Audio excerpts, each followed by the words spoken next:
go again. Season 2, episode 31, True Owner. And I'm sure a lot of people listening to this, looking at this, you guys recognize this guy. He's been on before, but he's so unique in a lot of ways. So we had to have him on again, and especially talking about this episode. But to the ones that don't know who this is Mr. Dan Heister. Heister. Yeah, Heister. Yep, there Heister. You go, Heister. Yep. I always get it wrong. He always correct me. So I always answered everything. There you go. So we had to. We actually had to play that out today as well. So good deal. And to the ones that don't know me, I'm Nick Walker. I'm your host, and just want to talk to Dan about typically guys that onboard the Bard Brothers. We like for them to start as a company driver, get into our lease purchase program, and then become a true owner. Dan is a little bit more unique than that. Dan, how long have you been at Bard? 27 years last month. 27 years, guys. Yep. And Dan comes straight to Bard as a true owner. But I was a company driver for 10 years. Okay.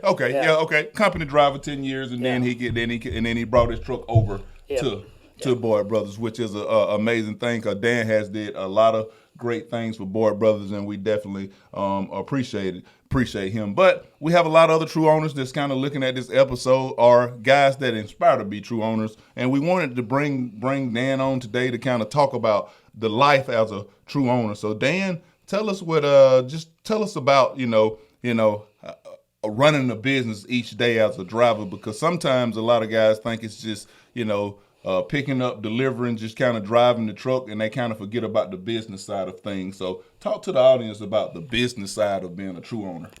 For me, I think the business side is preparing for the next breakdown. I think a lot of people they get into lease purchase, they want to drive faster, they think they don't have to work as hard. You need to work twice as hard.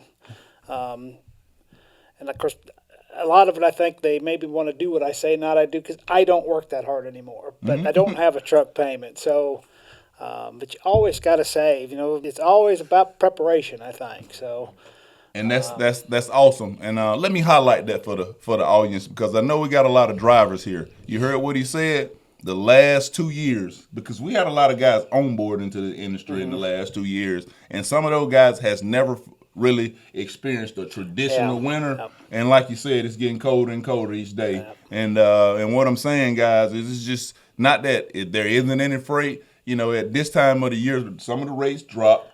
Yeah. You don't really get the capacity that you used to getting, and things are just a little bit different, and the company have to change up a lot to make it work. The last 2 winters, normally we always slow down at the wintertime, but the last 2 years it really hasn't, which is, it's very abnormal the last couple of years. So, it's still nowhere close as bad as like 2008. I almost lost everything in 2008, and I don't think it was just trucking. It was the whole world was in hurts back then, but so the last 2 winters have been pretty awesome. Yep. But that's coming to an end for a while. So. Well, thank you, Dan. Definitely thank you for highlighting that and saying that, man. And let's get back to being a true owner. Tell us some of the benefits of being a true owner, because there's not all bad things about, because sometimes when you start talking about what guys have to do and prepare for, guys think about, it sound kind of bad. There's some perks to being a true owner, and we would like for you to talk to us about them. I guess freedom. I guess if you're still doing a lease purchase, the company's still bearing a lot of responsibility. But I can do whatever I want with my truck,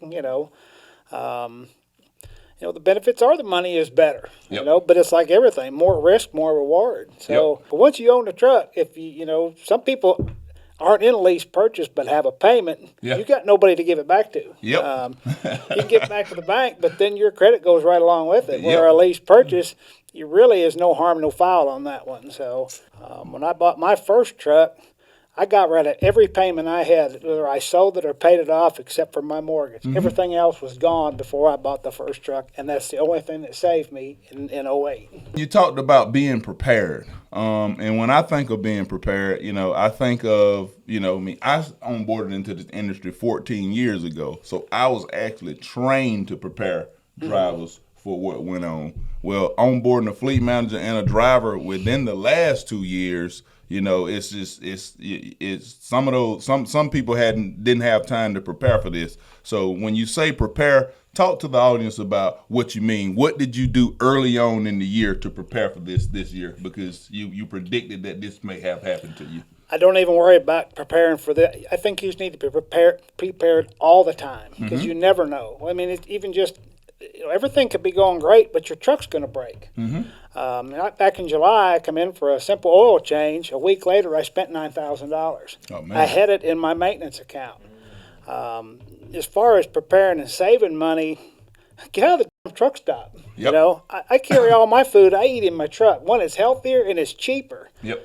And the biggest thing that I see that I really don't understand is the idling.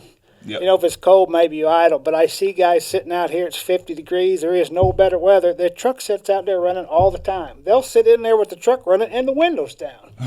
You could throw anywhere from, I don't know, at today's fuel prices, $6,000-$7,000 a year just for not shutting your truck off when it don't need to be running. But we have idle shutdown on our trucks, and we most of our trucks have APUs now.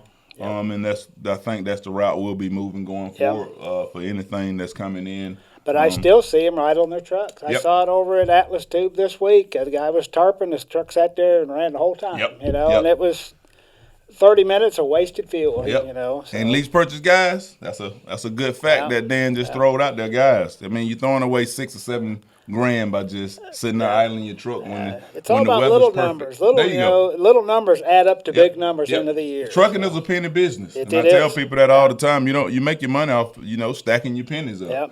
It's just a lot of expenses in trucking that a lot of guys don't be prepared for. And but you have to stack those pennies up. So Dan, talk to us about a unique situation as a true owner that you've ever experienced. I'm gonna put you on the spot here. Something unique that you've experienced that you probably want to share with the audience. I don't even know.